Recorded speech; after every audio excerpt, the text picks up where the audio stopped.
Hey guys, welcome back. My name is Heather and today we are going to be going over my variegated plant collection, and it's looking kind of crazy in here. But if you like videos like this and you're just curious as to what I have in my collection, please hit the subscribe button and drop a comment down below and let's get right into it. Alright, so let's get the monsteras out of the way because they're huge and taking up a lot of counter space right now. So we'll start with the Thai Constellation. I did get this as an import back in August, I believe. So this is in semi-hydro, and the reason for that is because it was an import. I do like to have all of my imports in semi-hydro so that I can see what's going on and reduce the amount of root rot. Thai Constellations are actually known to root rot quite a bit, and this one thankfully hasn't rotted in any way, but it did have some mechanical damage due to import, so I had to cut this off, and I've just been patiently waiting for this new leaf to come through, but I don't think anything is going to happen until probably the spring, just because of the size of the plant itself. It's probably just waiting for more roots to emerge before I even get this ginormous leaf, and hopefully I get a really nice big leaf because I'll be really sad if it's just a little puny juvenile leaf. Alright, so now that the Thai Constellation is out of the way, I want to show you what my Monstera elbow collection looks like. I do have a fairly extensive collection, but I'm only going to show you 3 plants, and that's just because there's just too many. And also I wanted to show you what they look like in different stages as to when you cut them. So I guess we'll start with the mother plant. I'll be right back. So this here is the mother plant. You can see the older leaves here and here. And then it started to brown off a little bit because I had stressed it out so much. And now we have juvenile leaves up here. So the reason why this plant is now giving me juvenile leaves is because I've actually taken 2 cuttings from this mother plant. So like I had mentioned, I find that when your plant has used up its energy after being cut and needs to reestablish its roots, you're going to get smaller leaves, which is why these guys are much smaller. What I'm probably going to end up doing in a later video is show you how I'm going to air layer and cut this, and then show you updates as to what it looks like and how I get my Monstera elbows to grow. But in any case, this is the mother plant. I have taken 2 cuttings from it already, and this is the reason why I have 3 juvenile leaves that I will be cutting later on.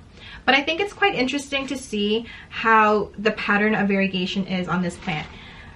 As you can see, it started off with a marble, almost a half moon, and then we go into marbling and then half moon. And then over here, the juvenile leaves, you have marbling, and then half moon. Now with that said, I think it's very important that when you're purchasing an elbow cutting, you take a look at the stem. So you want to look at the stem here to see how much variegation is actually on the stem, because if it's more green, you're more likely to have a green plant. And then eventually one day you may even have a reverted plant. So that's not what we're here for. We're here for more variegation, or at least even variegation. So this guy actually has 50% green and white, which is why I have a fair amount of marbling, and I'm pretty happy with that. So now we're gonna move on to when I had first cut my plant. So this guy right here actually came from this mother plant, and as you can see, the size and leaves are fairly the same, and that's because it's a top cut. So the reason why everyone always wants a top cutting is because when it pushes off a new leaf, chances are the leaves will stay the same in size. As you can see, they're very uniform. And you can see the variegation on this plant is fairly marbled. It hasn't given me a half moon yet, even though it's from the mother plant that does have a half moon. But again, I think that's just because when you cut your plant and it's stressed out, it needs to establish its root system, which is why I find that a lot of my variegated plants push off a lot of green leaves prior to pushing off any variegated leaves. And it's pretty crazy to think that like it even knows to do that. I wouldn't know to do that. But in any case, this was the top cut, my first cutting from that plant. And then I had taken another cutting from it. And now I have something that looks like this. So these guys are from the same other plant. It's just a more juvenile plant because it was establishing its roots. So you can see these two here are more juvenile, and that's just because I had actually repotted this into this semi-hydro medium, and it's now putting off more roots. So I think the next, I don't know if you can see that. That glare is not good. But trust me, it's getting more roots, and I think maybe not the next leaf, but the leaf after that, I'll probably have fenestrated leaves. And maybe by the springtime or summertime, I'll have bigger leaves, like the size of this. Probably not. It's gonna take some time, but I mean, we'll get there eventually. So moving on to my next plant that's variegated, the Philodendron Florida Beauty. Oh, they're so pretty. I love them so much. You can see I have an all white leaf, variegated, and then I have a new leaf here. This is what a new leaf looks like. And Florida Beauties are typically stable in variegation. You can have it revert, but you can just cut it down and then it'll just reestablish itself. I have noticed though that if the stem has like some pink in it, I don't know if you can see, but I have noticed that when a Florida Beauty has some pink, I guess, petioles, you're more likely to have a variegated leaf. And honestly, I've been experimenting with these Florida Beauties by putting it directly under brighter grow lights, and I've noticed that the brighter the grow lights and the longer it stays under there, the more variegation I do get. However, if my plant is stressed out from getting cut too many times, I'm gonna end up with a full-on green leaf, and then I'll eventually get a variegated leaf. But yeah, so this is also a new leaf that just unfurled, and I'm waiting for this to fully harden before I transfer this into I guess semi-hydro. It's currently in moss right now, so I will move it later on. And this guy is currently in soil, but it keeps dropping leaves and it's starting to annoy me, so I'm just gonna wait for this leaf to harden off and then I will move it into semi-hydro. It seems to like semi-hydro more than soil, Philodendron Beauties. I don't know why, because my mother plant seems to be doing really well in soil at the moment, but I guess it just shows you that every plant is different. All right, so moving on to the next variegated plant that I have, the angel vine. I know absolutely nothing about this plant. I picked it up because it was variegated and very pretty and delicate. So I'm probably gonna have to do some reading on it. But it's been thriving and doing well. It hasn't died or shriveled up like my peperomias. So I don't know, it's a cute plant. The Syngonium albo. This plant has been growing like a weed. I've probably chopped it down 3 times already, and it seems to be doing really well and it's happy. It definitely was root bound, so I had to repot it into this. It's in soil. They do well in soil and semi-hydro. I don't know, this plant just doesn't die. It just continues to grow like a weed. And yeah, can't say too much about it. The variegation on this is fairly stable, although I have seen some people who have like an all white leaf, but obviously you know that if your plant has all white, then there's no chlorophyll to feed it, so it's gonna die. But just give it a chop and maybe it'll give you better variegation and some greens to continue to thrive. But the marbling on this is very pretty, and I actually fell in love with this plant because of how it was variegated.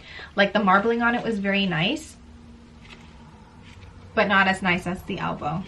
I will say that. Last but not least, my last variegated plant is this Philodendron. And I don't know if you would say that it's variegated, because a lot of people describe it as like a mottled variegation. But it's still a variegation, right?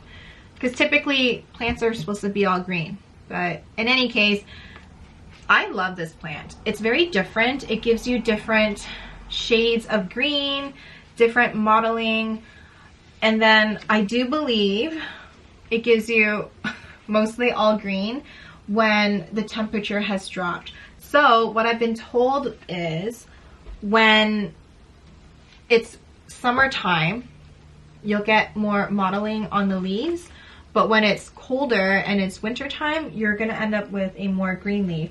So this was actually the newest leaf that it pushed off, and you can see it's fairly green. And this did come out during the winter time, and these mottled leaves were during the summer. So I don't know how true that is. This is my first winter with them. I did have another one and I had given it away, but we'll see how this grows, and I'll keep you posted on whether or not it becomes more mottled during the springtime. So spring is coming, only a few more months. So those are all the plants that are currently in my collection that are variegated, and there are a few that I am interested in that I currently don't have. For example, this variegated Addisonii. I do believe this is the Japanese version, and I personally prefer this version over the Indonesian version. And the reason why I'm not interested in the Indonesian version is just because I find that the variegation on the leaves are kind of sickly. I hate to say it, but it does look a little bit sickly. I think it's just because of the way it's fenestrated.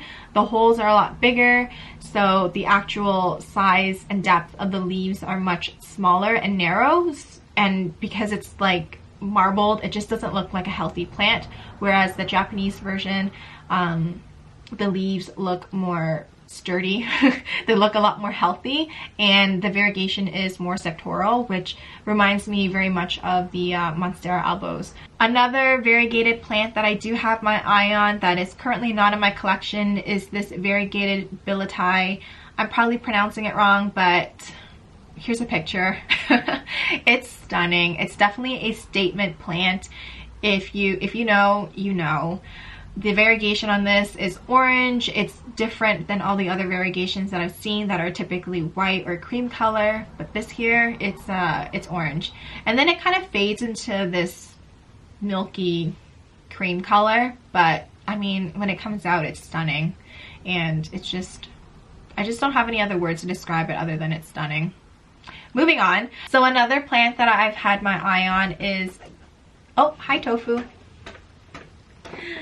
is the Thai Constellation, but mint form. Now this plant is just stunning. I have no other words other than the fact that it's so pretty. So this plant is a stable minty plant in comparison to the Florida Ghost, where you can manipulate the color of its leaves by giving it more light or less light. This Thai Constellation mint form is just, how do I get my hands on one of these? Someone needs to tissue culture this plant. Alright guys, I hope you enjoyed this video, and I'll see you guys later. Bye!